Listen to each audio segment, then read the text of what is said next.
Hello friends, let's start with the Nifty daily analysis. Nifty के कल के price section को समझते हैं। पहले हम डेली टाइम फ्रेम पे एक बारी देखेंगे और फिर कल के की लेवल्स 5 मिनट के टाइम फ्रेम पे ड्रॉ करेंगे।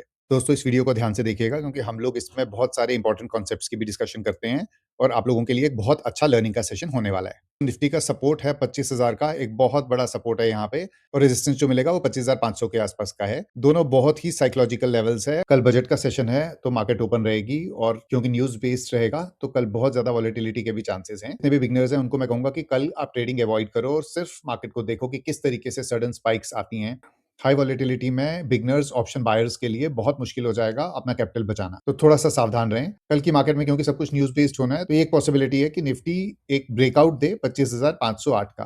देखो, ये सब पॉसिबिलिटीज डिस्कस हो सकती हैं, हमें मार्केट के लिए तैयार रहना है। किस तरीके की मार्केट होगी हम उसी हिसाब से ट्रेड करेंगे। और निफ्टी अगर इस तरीके का ब्रेकआउट देता है और फिर चांसेस है निफ्टी यहाँ पे एक रिट्रेसमेंट लेगा और अपना आगे का मूव शुरू करेगा और 26,300 तक का मूव हमें देखने को मिल सकता है। डाउन साइड में अगर 25,000 को ब्रेक डाउन करता है तो हमें 25,600 तक का लेवल देखने को मिल सकता है। निफ्टी में हम आपको बार-बार बता रहे हैं कि 25,000 एक सिग्निफिकेंट सपोर्ट लेवल है और 25,500 एक स्ट्रॉन्ग रेजिस्टेंस है। अब आपको मैं आवरली टाइम फ्रेम पे दिखाता हूँ इन ट्रेंड लाइंस का क्या सिग्निफिकेंस है। अब यहाँ पे देखेंगे 12 जनवरी को प्राइस ने इधर ही आकर के प्रॉपर सपोर्ट लिया और उसके बाद फिर ऊपर गया और उसके बाद 19 जनवरी को 1, 2, 3, 4, 5 5 बार उसी जगह पे बार-बार सपोर्ट लिया और सपोर्ट लेने के बाद ये कैंडल उस सपोर्ट को ब्रेक कर देता है। अब 25,500 को ब्रेक करती है, एक शार्प डाउनसाइड का मूव आता है और निफ्टी 25,000 पे सपोर्ट लेता है। तो एक 25,000 एक सपोर्ट का लेवल बन जाता है। उसके बाद यहाँ पे भी सपोर्ट लेता है, यहाँ पे भी सपोर्ट ले रहा है और एक बार नहीं, 1, 2, 3, 4, 5, 6, 7 बार यहीं पे सपोर्ट लिया है। तो 25,000 एक बहुत इंपॉर्टेंट सपोर्ट लेवल बन गया। अब 25,500 जो एक सपोर्ट लेवल था पहले, अब ये 25,500 का लेवल जब ब्रेकडाउन हुआ तो यहाँ से लगातार रिजेक्शन आने लगी। ये पहली रिजेक्शन आई, उसके बाद दोबारा निफ्टी प्राइस ने ट्राई किया उसको कवर करने का, यहाँ पे फिर से रिजेक्शन आई। तो ये जो एक सपोर्ट लेवल था, यहाँ जब बार-बार रिजेक्शन आने लगी तो ये एक अब रेजिस्टेंस लेवल बन गया।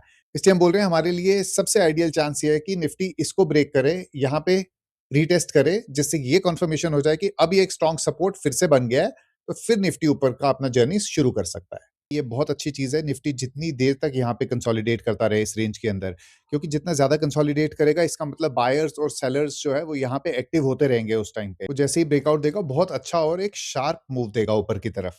कल के 5 मिनट के टाइम फ्रेम पे निफ्टी के की लेवल्स क्या होंगे उसे एक बार ही देख लेते हैं। 25,400 के लेवल पे गैप डाउन हुआ था, तो 25,400 का लेवल भी एक रेजिस्टेंस लेवल है। अगर यहाँ पे आके निफ्टी ने एक नेगेटिव प्राइस एक्शन दिया तो नीचे का डाउनसाइड का एक ये वाला मूव हो सकता है, जिसका पहला टारगेट 25,159 का होगा और दूसरा टारगेट 25,008 का होगा। अगर डाउनसाइड में 25,150 के सामने निफ्टी होल्ड करता है और उसके बाद एक पॉजिटिव प्राइस एक्शन दिखाता है, अगर निफ्टी 25,150 के लेवल पे रुकता है थोड़ी देर और यहाँ पे एक पॉजिटिव साइन दिखाता है, तो पहला टारगेट 25,407 का हो सकता है और दूसरा टारगेट 25,500 का लेवल का भी देखने को मिल सकता है। Friends, this video is only and only for educational purpose. We don't give any buy sell recommendations. Please take your trades on the basis of your study. Thank you so much for watching. Happy learning.